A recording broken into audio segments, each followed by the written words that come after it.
Good morning and welcome, Malta and goes out to another edition of Lovin Daily, brought to you by Browns and You. Hi, Ju. How are you doing? Happy Friday. Hi, Chris. Happy Friday to you too. So let's get through the headlines and then we'll start discussing the stories of the day. So yesterday we had a confirmation of 14 new COVID-19 cases, a spike which we hadn't seen in quite a while. We'll be talking a bit about what the consequences are of that spike.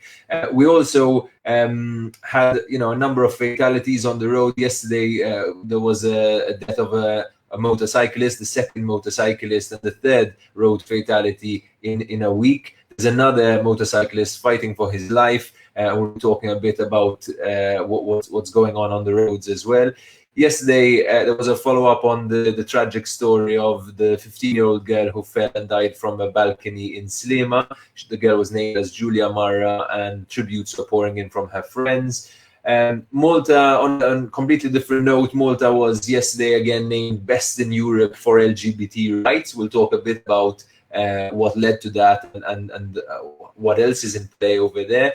And there was also a story about former Prime Minister Joseph Muscat's lawyer getting a permit for a palazzo conversion into an office block in Valletta. We'll talk a bit about what are what exactly the planning authority decided over there. So let's start immediately with an update on COVID-19. Julian, what did Charmaine Gauci tell us yesterday? Okay, so yesterday we were informed that there were 14 new patients of COVID-19 in Malta. Charmaine Gauci sort of explained that 4 of these were healthcare workers and 2 were patients who were recovering at the Karen Gregg Hospital. The rest of the new cases were normal private citizens who had obviously gone in for tests. This means that since the start of the pandemic, we've had now 522 cases. Quite a large number, but with 7 more recoveries, the number of active cases is actually now 73. So obviously, this increase came a bit over a week, 2 weeks, since we lifted some COVID-19 restrictions, but the superintendent sort of played down maybe potential sort of implications of Malta's sudden rise in new COVID-19 cases. He said, obviously, it was more usual than normal, but we need to sort of take the numbers over an average. The numbers have been quite low, and a small difference on a day doesn't make that much of a difference. Obviously, we'll have to sort of see how the situation progresses over the next days. And I mean, I guess for people out there, please stay vigilant, stay safe, observe social distancing, and we'll get through this. Yeah, I think we had been promised that by the end of this month, almost all the outlets that had been closed would reopen, and that includes restaurants and hairdressers and things like that. So hopefully these numbers don't mean a rolling back of those measures, but obviously the health authorities decide that, and we'll wait to see what is registered today. There'll be another press conference as usual at 12:30 today, which you can follow on lovinmalta.com.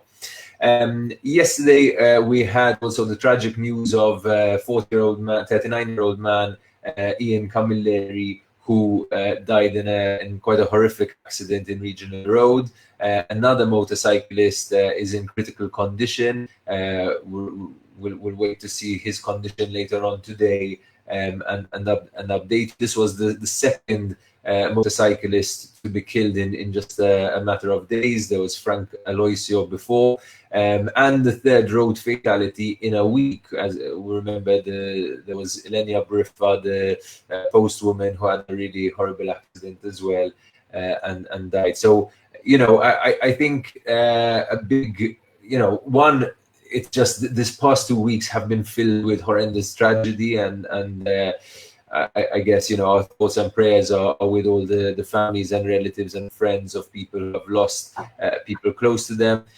Also, we're going to be following up today a story. A photo has emerged of the site very close to, or actually right there where this motorcycle accident happened, where there seems to have been some sort of spill on the road. So we'll be seeing whether that was related to this accident in any way or not. Julian, you had an interesting story and analysis yesterday about how, you know, we need to address certain issues on the road safety, over speeding. You know, we've been hearing a lot about over speeding lately. But I just want to also clarify that even though there's been, I believe, 6 road fatalities so far this year, those numbers are relatively consistent with previous years, which is a terrible thing. We should be changing that, you know. But there's this kind of sense that there's been this massive spike, and I guess it's because a lot of these accidents happen within a few days from each other, right? Exactly, Chris. I think you sort of said it best. You know, since all the accidents were in such close proximity to one another, it gives off this impression that there's been a spike. But really, there hasn't. You know, since the start of the pandemic, there have been 4 deaths and 5 since the start of March. Unfortunately, though, in recent weeks, at least the police have proven that there is a massive issue of speeding in Malta. Weekend after weekend, they're catching, you know, speedsters on Malta's roads going at obscene speed, and it's an issue that's never been really addressed in the long run. And sort of, as you said, the rate has remained relatively consistent for over a decade. You know, we've seen about 16 people a year die. That's 1 every 3 weeks, but nothing has really ever been done about it. And beyond speeding, there's also an issue of road safety in Malta. I mean, most roads are poorly constructed. We've got spills left, right, and center, you know, not proper barriers, which could make a collision even worse than it actually is. It's time to finally start addressing it. We took, you know, drastic but necessary action to fight COVID-19, and rightly so. What happened to the draconian measures promised all those years ago by Prime Minister Joseph Muscat? It's time to act. Yeah, I remember interviewing Joseph Muscat in 2016, I believe, and he had said, you know, we need to get to the bottom of these road fatalities. You know, we're going to start taking very draconian measures on drink driving and speeding and things like that. I don't know if any of that was actually done. Interestingly, though, the police's constant updates of excessive speeding is sensitizing us to one of the problems on the road. We'll move on to the third story of the day, another very tragic story, a follow-up from yesterday. As we know, a 15-year-old girl fell to her death at Fort Cambridge in Sliema, on the 4th floor of the 4th story of the apartment block. The girl has now been named as Myra. She's of an Italian family that's been in Malta for very long. And her friends and we're making a lot of tributes online, especially on Instagram, giving us a sense of what kind of person she was. Very helpful, very smiley, you know, there for all her friends when they needed her. And you know, it's just so horrible to lose someone this young at the you know, peak of their lives. There was also, I think there's a lot of like candles and flowers being left in tribute on the site. And you know, we still don't really know what happened that night. I guess, you know, the investigations are ongoing, but it's you know, yeah, it's just a horrific accident, you know, and you know, our hearts go out to sort of everybody involved, her family, her friends, and just a very horrible incident, you know. Yeah. Let's move on to the next story.